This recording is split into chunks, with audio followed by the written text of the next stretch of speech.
Doctor Ram Kumar Verma ने हिंदी साहित्य की आरंभिक सीमा कौन सी मानी है? डॉक्टर राम कुमार वर्मा ने हिंदी साहित्य का आलोचनात्मक इतिहास 1938 ग्रंथ में 693 ईस्वी से लेकर 1693 तक की कालावधि के हिंदी साहित्य को 5 खंडों में बांटते हैं। डॉक्टर राम कुमार वर्मा। आदिकाल को बीज वपन काल किसने नाम दिया है? आदिकाल को बीज वपन का काल जो नाम है वो महावीर प्रसाद द्विवेदी ने दिया है।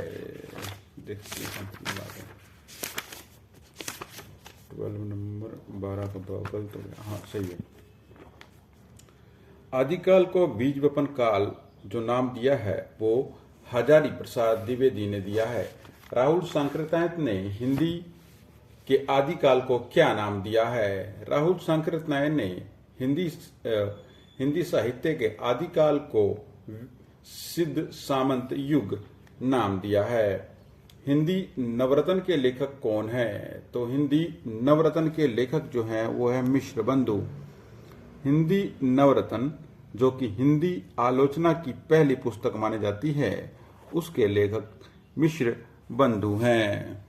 आगे है, इस पुस्तक को हिंदी के श्रेष्ठ 9 कवियों का उल्लेख है, इसलिए इसका नाम नवरत्न है, जो 1910 में प्रकाशित हुई। इस पुस्तक को इलाहाबाद स्थित नागरिक प्रबंधनी सभा की हिंदी ग्रंथ प्रसारिका मंडली द्वारा प्रकाशित किया गया।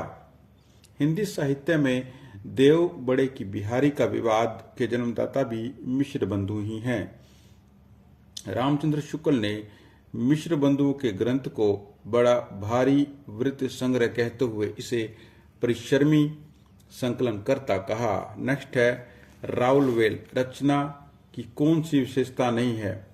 इसकी कृति में रोड़ा कवि ने लिखा, यह चंपू काव्य गद्य पद है, यह शिलांकृत कृति है, नखशिख सौंदर्य वर्णन नहीं किया गया है। राउलवेल में जो है वो नखशिख वर्णन की परंपरा जो है इसी से आरंभ होती है। यह गद्य पद मिश्रित चंपू काव्य है। इसके रचयिता रोड़ा कवि माने जाते हैं। तो विशेषता कौन सी नहीं है? देखनी पड़ेगी पीछे।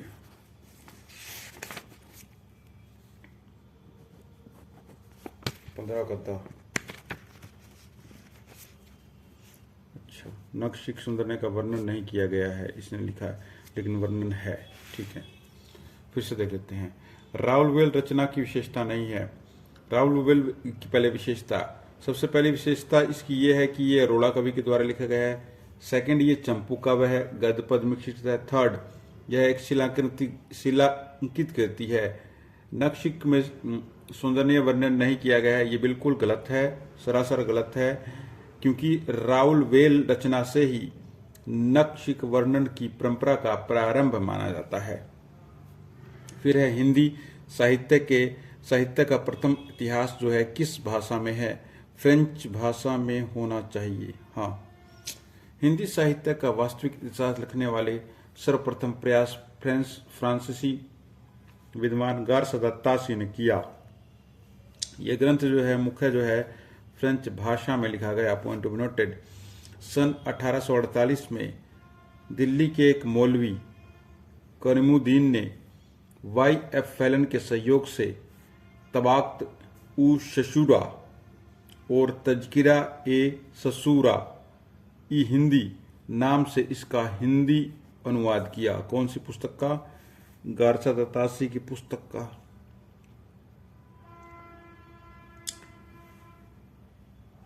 इस ग्रंथ में शामिल प्रथम कवि का नाम जो है अंगद तथा अंतिम कवि का नाम जो है हेमंत पंत।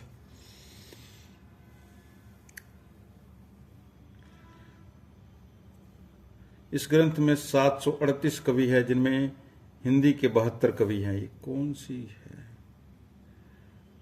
गारसदा तासी की स्वार्थ वही है, फ्रेंच भाषा में है। और 1848 में दिल्ली के एक मौलवी करीमुद्दीन ने Y.S. फैलन के सहयोग से तबाक़त ए ससूरा और तज़किरा ए ससूरा हिंदी में नाम से उर्दू में अनुवाद किया गया। ये जो फ्रेंच भाषा में कृति है, इस ग्रंथ में प्रथम कवि जो है अंगद है और अंतिम कवि हेमंत पंत है। कुल 738 कवि है और हिंदी के 72 कवि इसमें शामिल हैं। हिंदी काव्यधारा की रचना किसने की? हिंदी काव्यधारा की रचना किसने की है? राहुल सांकृत्यायन, सोहनलाल द्विवेदी, केदारनाथ अग्रवाल, आचार्य रामचंद्र शुक्ल। हिंदी काव्यधारा के रचयिता जो है वो कौन है? क्वेश्चन नंबर 17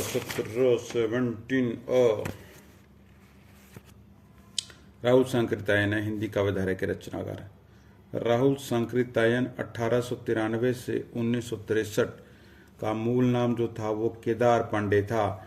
इनकी अद्भुत तर्कशक्ति, विश्लेषण की निपुणता एवं अनुपम ज्ञान भंडार से प्रभावित होकर काशी के पंडित ने इन्हें महापंडित की उपाधि दी। इन्होंने साहित्य इतिहास से संबंधित प्रमुख ग्रंथ हिंदी काव्यधारा 1944 में लिखा। हिंदी काव्यधारा। नेक्स्ट है सोहनलाल द्विवेदी, राष्ट्रीय चेतना प्रधान काव्यधारा के कवि है। इनका जन्म 1906 में बिदकी यूपी में हुआ। Point of noted. Sohanlal Dwivedi. Sohanlal Dwivedi की प्रमुख रचनाएं हैं भैरवी, विषपान, वासवदत्ता, कुणाल और पूजा गीत।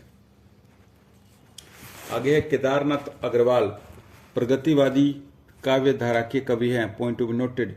केदारनाथ अग्रवाल जो हैं वो प्रगतिवादी काव्यधारा के कवि हैं। केदारनाथ अग्रवाल का जन्म 1911 में बांदा यूपी में हुआ। प्रकृति चित्रण के कारण इनको छायावादोत्तर कविता का पंथ कहा जाता है। Point of noted. प्रमुख रचनाएं हैं केदारनाथ अग्रवाल की नींद के बादल 1947, युग की गंगा बाय केदारनाथ अग्रवाल 1947, फूल नहीं रंग बोलते हैं 1965 written by Kedarnath Agrawal, Lok Evam Alok 1957 written by Kedarnath Agrawal, Apurva 1984 written by Kedarnath Agrawal. Apurva, point of noted. Apurva रचना के लिए केदारनाथ अग्रवाल को जो है 1986 में साहित्य अकादमी पुरस्कार मिला। रामचंद्र शुक्ल ने 1929 में हिंदी साहित्य इतिहास का ग्रंथ लिखा, जिसमें कवियों एवं लेखकों की रचना शैली और उसका वैज्ञानिक विश्लेषण किया गया है। उक्ति व्यक्ति प्रकरण जो है किस कोटि की है? मेरे हिसाब से ये ज्योतिष कोटि की है। पर देखते हैं 18 नंबर।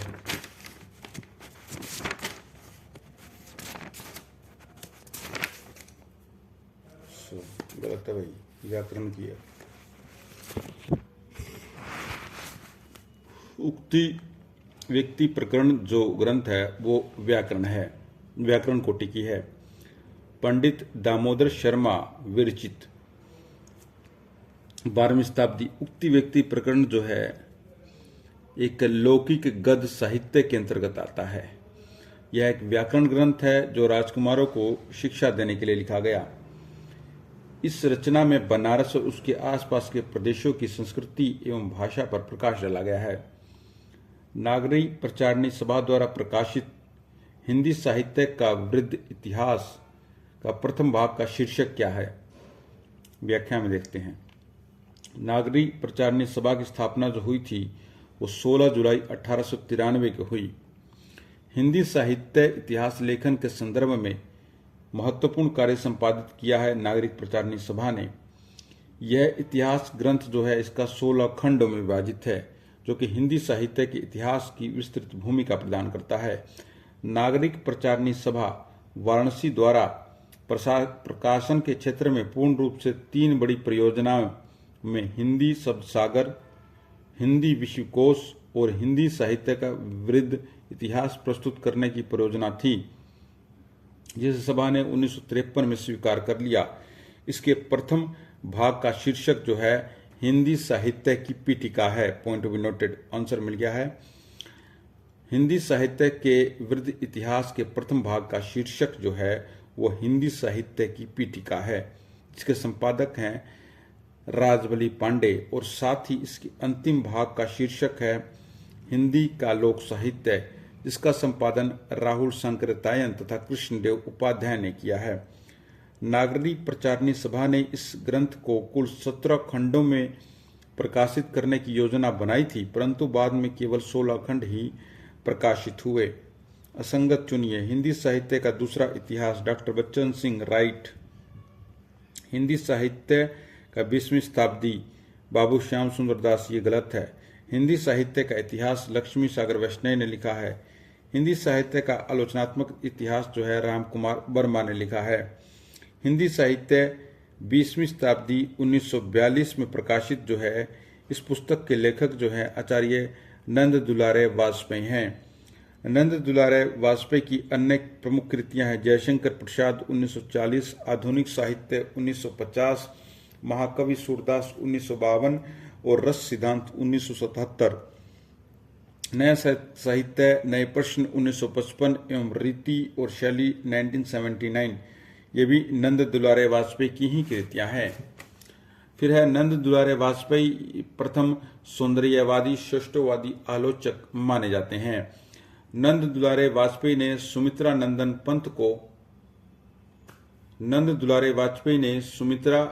पंत को छायावाद का प्रवर्तक माना है। इनकी प्रसिद्ध पंक्तियां हैं, प्रयोग बैठे ठाले का धंधा है। किनके? नंद दुलारे वाजपेयी की पंक्तियां हैं, प्रयोग जो है बैठे ठाले का धंधा है।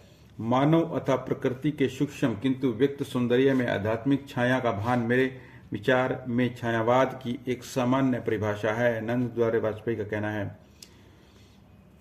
हिंदी साहित्य का दूसरा इतिहास लिखने वाले हैं डॉक्टर बच्चन सिंह 1996। हिंदी साहित्य का इतिहास लक्ष्मी सागर वैष्णव ने 1953 में लिखा। हिंदी साहित्य का आलोचनात्मक इतिहास राम कुमार वर्मा ने 1938 में लिखा। अब ये 10 क्वेश्चन की सीरीज पूरी हो गई। 10 को अपलोड कर रहे हैं हम।